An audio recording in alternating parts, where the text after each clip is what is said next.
दिल्लीनि मस्जिदाव नुनो मोन्दों आरएसएसनि गाहाय महन भागवतखौ। आरएसएसनि गाहाय महन भागवतआ मुस्लिम फोलेरनि दैदेनगिरिफोरखौ लोगो हमदों। हिन्दु आरो मुस्लिमनि गेजेराव जेबो फाराग आरो एना-एनिखौ गैया खालामनो खौसेयै गोरोबलायना थानो हानायखौ लानानै मुस्लिम धोरोमनि दैदेनगिरिफोरजों दिल्लीनि मस्क'आव सावरायदों आरएसएसनि गाहाय महन भागवतआ। आरएसएसनि गाहाय महन भागवतआ मुस्लिम धोरोमनि अल इंडिया इमाम अर्गेनाइजेशननि गाहाय उमेर आहमेद इलायासीखौ लोगो हमनानै गोदान दिल्लीनि मस्क'आव सावरायदों।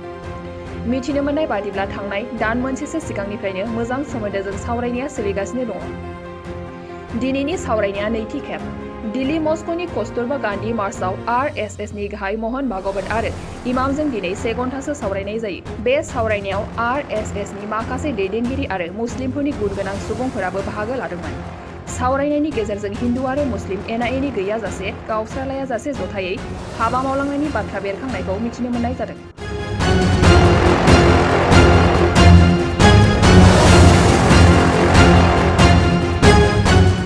दिल्लीनि मस्जिदाव नुनो मोन्दों आरएसएसनि गाहाय महन भागवतखौ।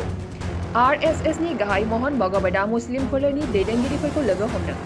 हिन्दु आरो मुस्लिमनि गेजेराव जेबो फाराग आरो एना-एनिखौ गैया खालामनो खौसेयै गोरोबलायना थानो हानायखौ लानानै मुस्लिम धोरोमनि दैदेनगिरिफोरजों दिल्लीनि मस्क'आव सावरायदों आरएसएसनि गाहाय महन भागवतआ।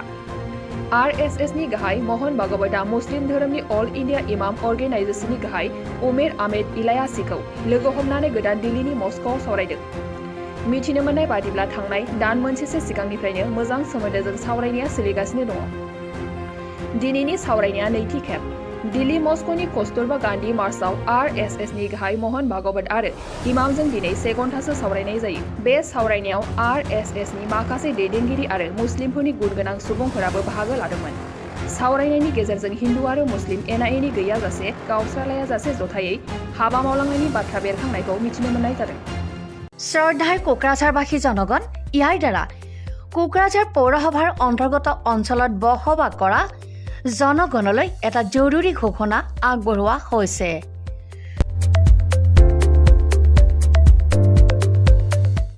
কোকৰাঝাৰ পৌৰসভাৰ অধীনত প্ৰপাৰ্টি বা হোল্ডিং টেক্সৰ সেল্ফ এছেছমেণ্ট আৰু ৰি এছেছমেণ্টৰ কাম পূৰ্ণ গতিত চলি আছে।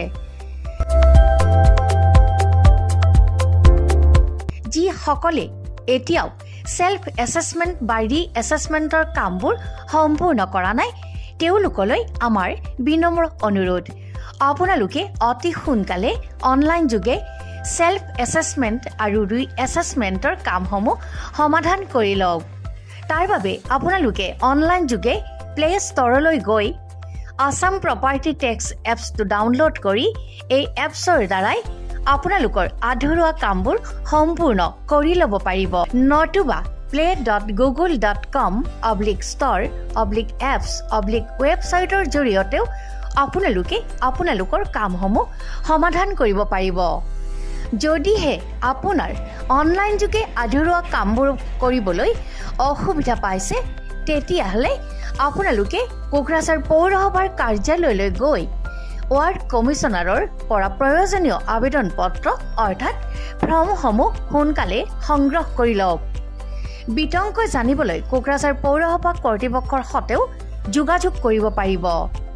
ইতিমধ্যে আপোনালোকৰ সহায়ৰ বাবে মেগা কেম্প কাৰ্যসূচী অনুষ্ঠিত কৰি থকা হৈছে। ধন্যবাদ।